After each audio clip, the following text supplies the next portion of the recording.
Assalamualaikum warahmatullahi wabarakatuh. Bismillahirrahmanirrahim. Segala puji bagi Allah Subhanahu wa Ta'ala yang telah memberikan kita begitu banyak nikmat ilmu dan juga kesehatan. Kedua kalinya, shalawat serta salam kita haturkan kepada Nabi besar kita Nabi Muhammad SAW serta suri tauladan bagi aspek kehidupan. Perkenalkan, saya Alia Salsabila Putri, mahasiswi program studi pendidikan agama Islam, Fakultas Agama Islam. Pada kesempatan kali ini, saya akan memaparkan jawaban ujian akhir semester pada mata kuliah Filsafat Pendidikan Islam dalam bentuk video dengan format narasi yang telah saya rangkum berdasarkan sumber informasi yang valid.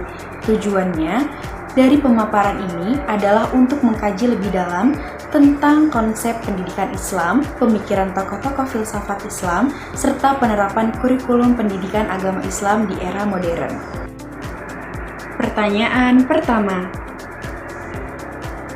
Jawabannya, jadi demokratisasi pendidikan berarti memberikan hak yang sama kepada setiap peserta didik untuk mendapatkan pembelajaran yang adil dan juga merata. Nah, dalam konteks pembelajaran PAI di sekolah umum, prinsip ini bisa kita terapkan dengan cara yang pertama, memberi ruang dialog terbuka antara guru dan juga murid.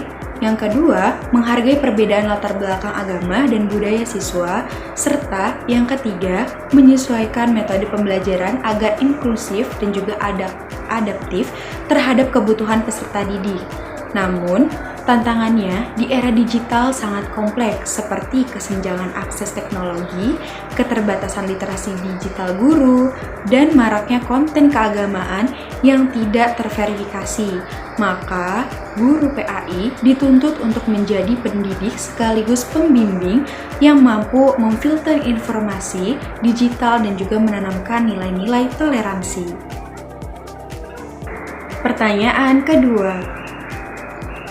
Jawabannya, Ibnu Khaldun menekankan bahwa pendidikan harus memperhatikan perkembangan nalar serta bertahap atau tadarruj dan menanamkan adab atau karakter.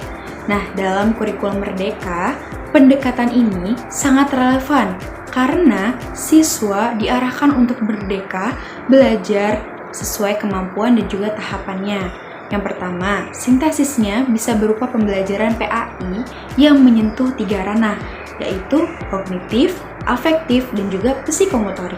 Kognitifnya berisi pemahaman materi keislaman, sedangkan afektifnya yaitu pembentukan karakter Islami, dan yang ketiga, psikomotoriknya praktik ibadah dan juga akhlak.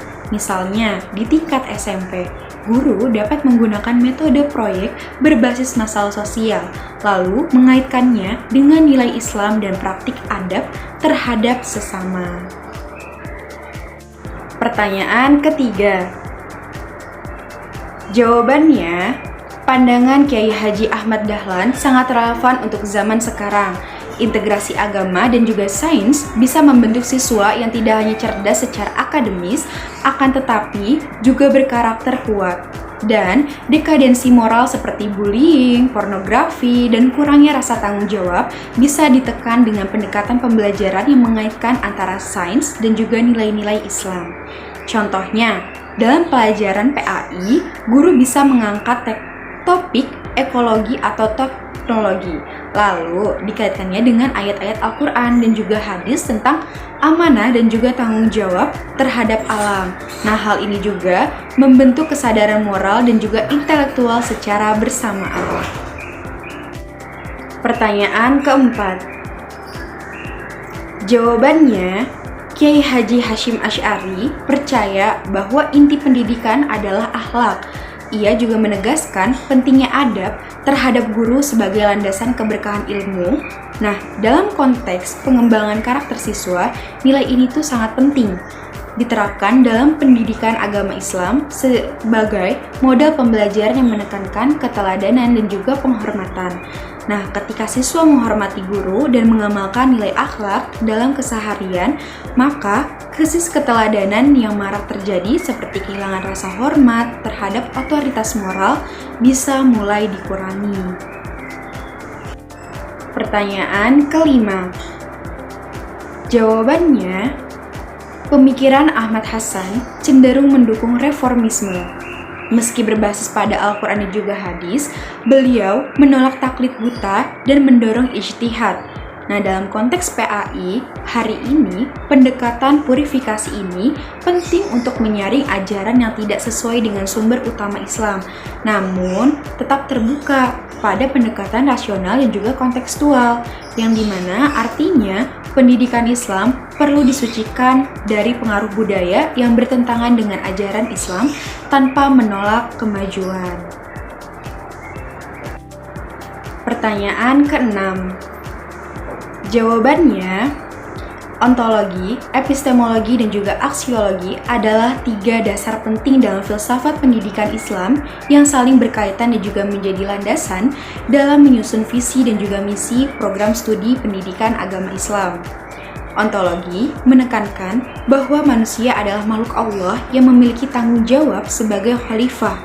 Maka, Prodi PAI bertujuan mencetak pendidik yang memahami hakikat manusia secara utuh, akal, dan juga jiwa. Epistemologi menjelaskan bahwa sumber ilmu dalam Islam berasal dari akal, pengalaman, dan wahyu. Maka, Prodi PAI mengembangkan pola pemikir ilmiah yang integrasi dan juga nilai-nilai keislaman. Nah, terakhir, aksiologi, yaitu menegaskan bahwa ilmu itu harus bernilai dan membawa kemaslahatan. Maka Prodi PAI membentuk pendidik yang berakhlak, peduli sosial, dan menjadi agen perubahan. Ketiga aspek ini disintesis dalam visi dan juga misi Prodi PAI yang ingin mencetak pendidik yang unggul dalam penguasaan ilmu, berakhlak mulia, dan mampu berkontribusi secara sosial. Pertanyaan ke-7. Jawabannya, konsep ta'dib berarti pendidikan sebagai proses penanaman adab yang mencakup ilmu, amal, dan juga akhlak, dibanding tujuan pendidikan nasional yang lebih menekankan kompetensi ta'dib, memberikan pendekatan spiritual dan juga moral yang lebih menyeluruh. Nah, dalam penyusunan RPP, konsep ini bisa diterapkan dengan menyisipkan nilai-nilai adab seperti sopan santun, disiplin, dan tanggung jawab dalam setiap indikator pembelajaran dan tidak hanya aspek pengetahuan. Pertanyaan terakhir yaitu pertanyaan ke-8. Jawabannya, model interdisipliner yang sesuai dengan gagasan Al-Faruqi adalah pengintegrasian nilai Islam ke dalam materi ilmu sosial. Misalnya, menggabungkan pelajaran ekonomi syariah dengan akhlak dalam bisnis. Siswa tidak hanya belajar teori ekonomi, akan tetapi juga bagaimana praktiknya sesuai ajaran Islam. Nah, dalam konteks sekolah, guru juga bisa membuat proyek kolaboratif antara pelajaran PAI dan juga IPS seperti simulasi zakat dan perekonomian lokal. Demikianlah pemaparan saya mengenai 8 soal ujian akhir semester mata kuliah Filsafat Pendidikan Islam. Semoga jawaban ini dapat memberikan kontribusi terhadap penguatan, pemahaman, dan juga implementasi pendidikan Islam di era modern. Kurang lebihnya, mohon maaf. Wassalamualaikum warahmatullahi wabarakatuh.